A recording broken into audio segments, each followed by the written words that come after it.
Good morning everyone. अभी हाल ही में भारत ने गंगा बिलास नामक भारत का पहला क्रूज जो वेसल है वो हमने लॉन्च किया है। वो जाएगा वाराणसी से लेके डिब्रूगढ़ तक जाएगा। इसको जो कुल दूरी तय करनी है वो 3200 किलोमीटर की दूरी तय करेगा 51 दिन में। तो इस तरीके से बहुत सारे आर्टिकल भी पब्लिश हुए हैं। इसके लिए एक वीडियो भी पब्लिश किया गया है भारत सरकार के द्वारा, तो आप उसको देख सकते हैं।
तो जो अभी आपने वीडियो देखा है उसमें हमने ये देखा कि जो ये क्रूज़ है ये हमारे पर्यटन को बढ़ावा देने के लिए यूज़ किया जाएगा।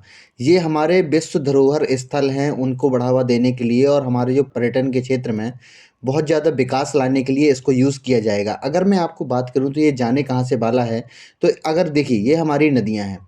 तो ये गंगा नदी है। गंगा नदी के आप यहाँ से देखेंगे तो वाराणसी से ये जाएगा, बांग्लादेश से होते हुए डिब्रूगढ़ तक ये प्रवेश करेगा। इस तरीके से इसका जो रूट है नज़र आता है, जिसमें वाराणसी, पटना जो हमारे फेमस शहर हैं, जो हमारे विश्व धरोहर स्थल हैं, उसमें दूरी तय करने वाला है। 51 दिन इसमें सफ़र करेगा और लगभग 3200 किलोमीटर की दूरी इसमें तय करने वाला है। तो इस तरीके से हम देख सकते हैं। अब मैं आपको बताऊंगा कि हमारे, अगर मैं नेशनल वाटरवे की अगर मैं बात करूं भारत के, अगर मैं राष्ट्रीय जलमार्गों की बात करूं तो ये पहले और दूसरे से गुजरेगा। अगर मैं पहले की बात करूं, अगर भारत का जो पहला नेशनल वाटरवे है वो प्रयागराज से हल्दिया तक जाता है, जिसकी दूरी 1620 किलोमीटर है। अगर मैं राष्ट्रीय जलमार्ग की बात करूं तो सबसे लंबा राष्ट्रीय जलमार्ग है और दूसरा सबसे लंबा राष्ट्रीय जलमार्ग हमारा नेशनल वाटरवे नंबर 2 है, जो धुबरी से सादिया तक जाता है, जिसकी कुल लंबाई 851 किलोमीटर है। तो ये इसको जो रूट है, रूट मैंने अभी आपको बताया है कि ये यहाँ से जाता हुआ ये फिर बांग्लादेश में प्रवेश करेगा। बांग्लादेश से फिर हमारे नेशनल वाटरवे नंबर 2 में जुड़ जाएगा और इस तरीके से दूरी तय करने वाला है। अगर मैं इसकी बुकिंग की बात करूं तो इसकी जो बुकिंग है लगभग इसकी 2024 तक, इसकी मार्च 2024 तक ये पूरी तरीके से बुक है। इसके पहले इसमें कोई भी सीट इसमें बची नहीं है। इसके पहले इसमें कोई भी बुकिंग नहीं हो पाएगी।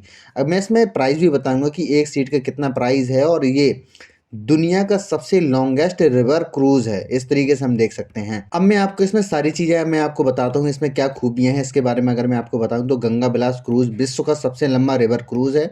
51 दिन में 3200 किलोमीटर की दूरी तय करने वाला है। यह 5 राज्यों से होकर गुजरेगा।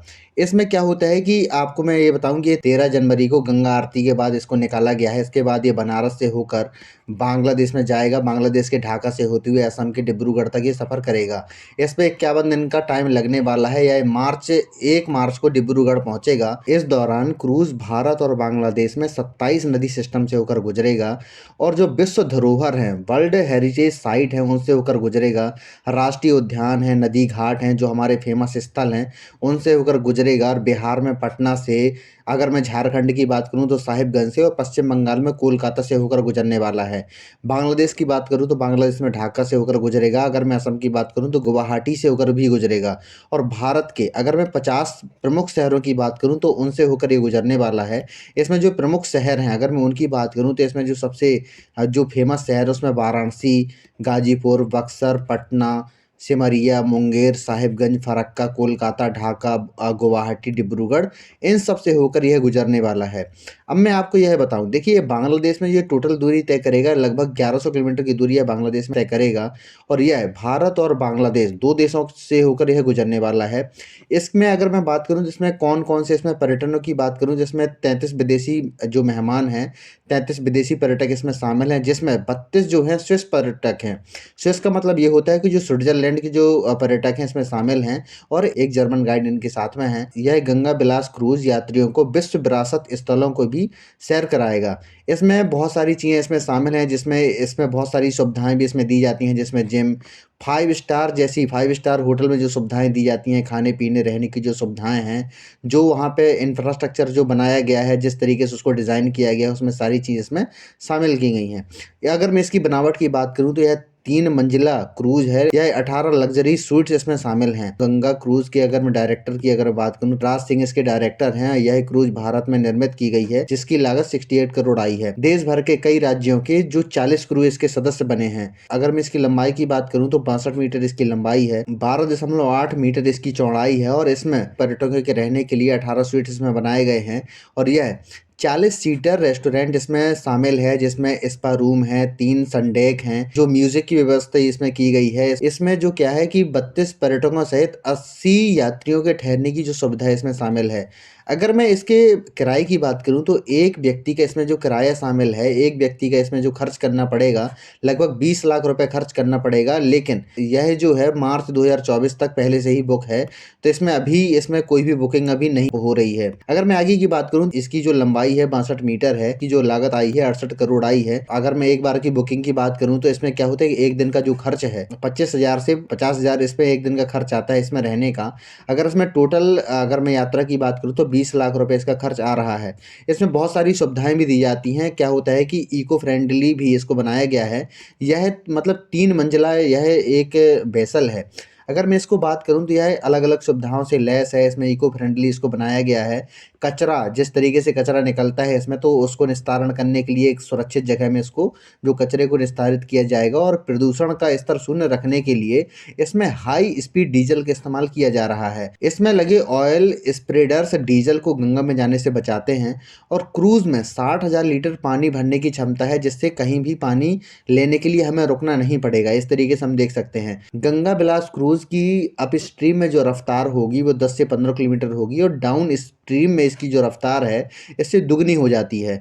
इसकी अगर मैं बात करूँ तो यह क्या होता है कि एक बार में 40,000 लीटर जो डीजल है एक बार में अपने भरण कर लेता है और एक दिन में लगभग 1,000 जो लीटर है यह इस्तेमाल होता है। तो यह अगर एक बार अगर इसने अगर रिफ्यूलिंग अगर इसकी होती है तो यह 40 दिन एक बार में चल सकता है। अगर पानी की गहराई की बात करूँ तो यह पानी की गहराई में, जैसे अगर ये पानी का स्थल है तो यह 1.4 मीटर ही नीचे रहता है, इसलिए ज़्यादा पानी की आवश्यकता इसमें नहीं होती है। इस तरीके से हम देख सकते हैं और इसमें क्या होता है कि यह भारत के 40 बड़े शहरों से होकर गुजरने वाला है। देखिए, अगर मैं भारत की बात करूँ तो भारत इस समय 2 चीज़ों में काम कर रहा है। एक तो हमें पर्यटन के क्षेत्र में जो हमारी नदियाँ हैं उनको विकसित करना है। दूसरा ये होता है कि जो हमारे रोड हैं, रोड में जिस तरीके से लगातार हमारे यहाँ पे जो लोड बढ़ रहा है, लगातार गाड़ियाँ बढ़ रही हैं, लगातार वहाँ पे जो सामान का आवा-जावा होता है, तो उससे क्या होता है कि उनका जो कॉस्ट है बहुत ज़्यादा बढ़ जाता है। इससे क्या होता है कि अगर नदी से हमारा व्यापार अगर होता है तो जो रोड में जितना ट्रैफ़िक हो रहा है, जितना लोड उसमें बढ़ रहा है, तो उसमें भी हम तो कुछ कम कर सकेंगे, जिससे क्या होता है कि माल की ढुलाई में जो हम पैसा बहुत ज़्यादा खर्च करते हैं उसमें कमी ला पाएँगे, जिससे बहुत सारी चीज़ें हमें सस्ती मिल पाएँगी। इस तरीके से हम देख सकते हैं और दूसरा कारण ये भी है कि जो पर्यटन के क्षेत्र में हमें विकास करना है, हम पर्यटन के क्षेत्र में सिर्फ़ ऐसा ही नहीं है कि हम नेशनल रिवर में ही ये सब करेंगे। जो हमारी छोटी नदियाँ हैं कि लोग ऐसा अफ़ोर्ड नहीं कर पाते कि 20 लाख रुपए, 25,000 50,000 रुपए दे पाएँ। वो ऐसा होता है कि कम लागत में भी घूमना चाहते हैं, 1 दिन 2 दिन सफ़र करना चाहते हैं, तो उनके लिए भी हमारे भारत सरकार इसके लिए तत्पर है और लगातार इसमें काम कर रही है। इस तरीके से हम देख सकते हैं। कुछ टाइम के बाद हम देखेंगे कि जो हमारी छोटी नदियाँ हैं, उनको भी इस चीज़ के लिए विकसित किया जाएगा। उसमें भी जो पर्यटक हैं, इसमें घूमना चाहते हैं, उनके लिए भी इसमें काम किया जाएगा। और ये जो काम हो रहा है, इसमें भारत के प्रधानमंत्री ने इस तरीके से देखा है कि यह ट्रांसपोर्ट के लिए भी यूज़ किया जाएगा। यह क्या होता है कि कार्गो शिप है, यह क्या होता है कि एक मतलब यात्री वाहन है, यात्री वाहन के लिए भी यूज़ किया जाएगा। जो कार्गो शिप है हमारी, इसका जो मैं आपको मेन मकसद बताऊँ तो हमारा जो मेन मकसद इसमें ये है, हमारे पर्यटन इसमें जा रहे हैं ना, लेकिन जो इसका मेन मकसद है, वो है जो कार्गो शिप का लाना। क्योंकि जो हमारे क्या होता है कि अगर समुद्र से अगर हमें शहरों तक कार्गो लाना है, तो जो नदियों का वाटर लेवल है अच्छा होना चाहिए, उनकी गहराई सही होनी चाहिए कि अगर वहाँ पे कार्गो शिप अगर आ रहा है तो उनको कोई मतलब ऐसा ना हो कि वो रुक जाए, पानी का कमी हो। इस तरीके से हम देख सकते हैं। तो यह हमारे लिए एक मील का पत्थर साबित होने वाला है और आगे पर्यटन के क्षेत्र में हमारे यहाँ पे बहुत ज़्यादा विकास होगा। इससे क्या होता है कि जो नॉर्थ ईस्ट की जो कनेक्टिविटी है, नॉर्थ ईस्ट का जो विकास है, नॉर्थ ईस्ट का जो पर्यटन का आवा-जावा होगा, तो वहाँ पे भी उन्नति देखने को मिलेगी। तो इस तरीके से हम देख सकते हैं। तो आशा करता हूँ कि आपको वीडियो अच्छा लगा होगा। अगर आपको वीडियो अच्छा लगा हो तो प्लीज़ इसको लाइक कीजिए, सब्सक्राइब कीजिए एंड शेयर कीजिए। धन्यवाद।